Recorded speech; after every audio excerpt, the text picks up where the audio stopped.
Assalamualaikum warahmatullahi wabarakatuh. Kami dari Fakultas Ekonomi dan Bisnis, Prodi S1 Manajemen Universitas Muslim Indonesia, mata kuliah B7 Manajemen Strategi di bawah bimbingan Ibu Dr. Nurhayati Asis, SE MSI.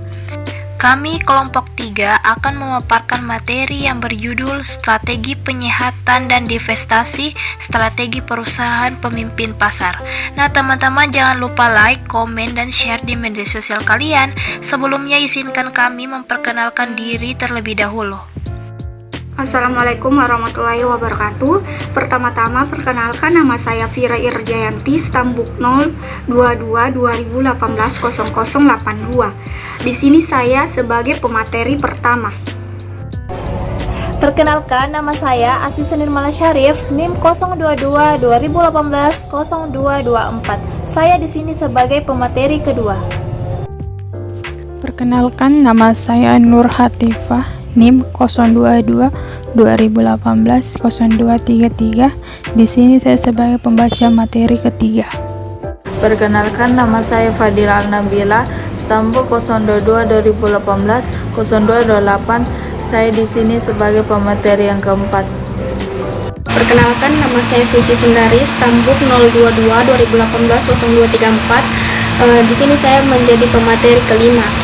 Saya Andeka Sulfianti, nomor stambuk 022-2018-0218 sebagai pemateri ke-6.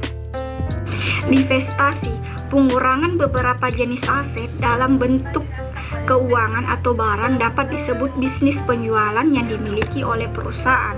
Adapun indikator dari lingkungan bisnis yaitu sehat tidaknya perusahaan dapat bersumber dari lingkungan bisnis. Yang kedua itu peramalan dan penilaian implikasi manajemen menjadi sulit dilakukan ketika berbagai lingkungan bisnis tersebut berinteraksi satu sama lain. Indikator internal, beberapa indikator yang dapat digunakan sebagai tanda perusahaan tidak sehat yang muncul pada tahap awal daur ulang kehidupan perusahaan. Yang pertama itu yang ketidakcukupan kas, keterbatasan likuiditas, pengurangan modal kerja, utang dagang membengkak, piutang dagang meningkat. Berikut ini adalah beberapa indikator internal yang menunjukkan pada tidak sehatnya perusahaan yang muncul pada pertengahan daur kehidupan perusahaan. Yang pertama, persediaan meningkat, penjualan menurun, margin berkurang, biaya meningkat, bantuan pembayaran di depan oleh bank meningkat, permintaan konsiderasi atau pertimbangan dari bank bertambah. Selanjutnya, adapun indikator internal yang dapat dijadikan petunjuk tidak sehatnya perusahaan yang lazimnya dijumpai pada tahapan akhir daur kehidupan perusahaan, yaitu yang pertama, kecilnya perhatian manajemen pada menurunnya laba, pengurangan staf tanpa menganalisa sebab pokoknya, pembayaran melalui bank dengan saldo defisit sebagai ganti penarikan kredit. Selanjutnya, semakin sedikitnya laporan yang ditujukan kepada bank, pernyataan bersyarat dari hasil pemeriksaan akuntansi cek kosong, munculnya beban biaya tambahan terhadap utang, meningkatkan usia dagang, margin terus-menerus menurun. Berikut ini adalah daftar indikator internal yang dapat muncul pada setiap tahapan daur kehidupan perusahaan, yaitu yang pertama, harta kekayaan menurun, kedua, pangsa pasar produk kunci menurun, ketiga, biaya publikasi meningkat, keempat, peningkatan perputaran tenaga kerja dan manajemen, kelima, gaji dan tunjangan karyawan meningkat lebih cepat dibandingkan peningkatan produktivitas dan laba. Indikator kombinasi. Berikut ini adalah tanda-tanda yang dijadikan petunjuk tidak sehatnya perusahaan yang disebabkan oleh kedua determinan, yaitu determinan eksternal dan internal.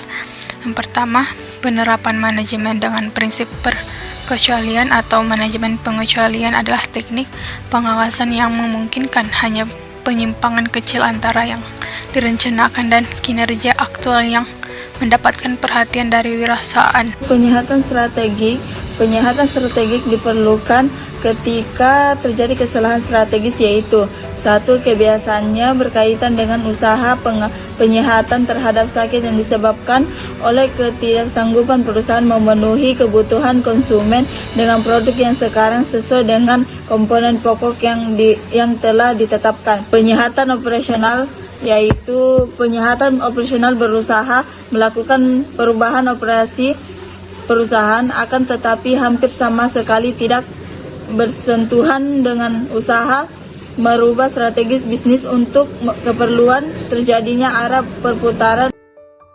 Pun materi kelima yaitu proses penyehatan. Nah, langkah-langkah proses penyehatan yaitu 1. Untuk mengembalikan situasi yang serba tidak teratur ke dalam beraturan. Yang kedua, memberikan penilaian secara menyeluruh tentang kemungkinan penarikan penghasilan dari piutang dagang yang normalnya berjangka waktu pendek. Yang ketiga, mulai dipikirkan kemungkinan mencari sumber tambahan penghasilan baru.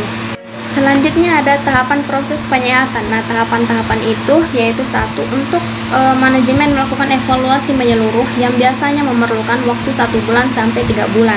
Yang kedua, membuat rencana penyehatan. Selanjutnya ada intervensi negara. Nah, pada umumnya keterlibatan negara dilakukan dalam 3 tahapan pokok, yaitu 1. Negara merumuskan dan mengimplementasikan kebijakan ekonomi makro dan hukum yang diperlukan sebagai landasan penyehatan.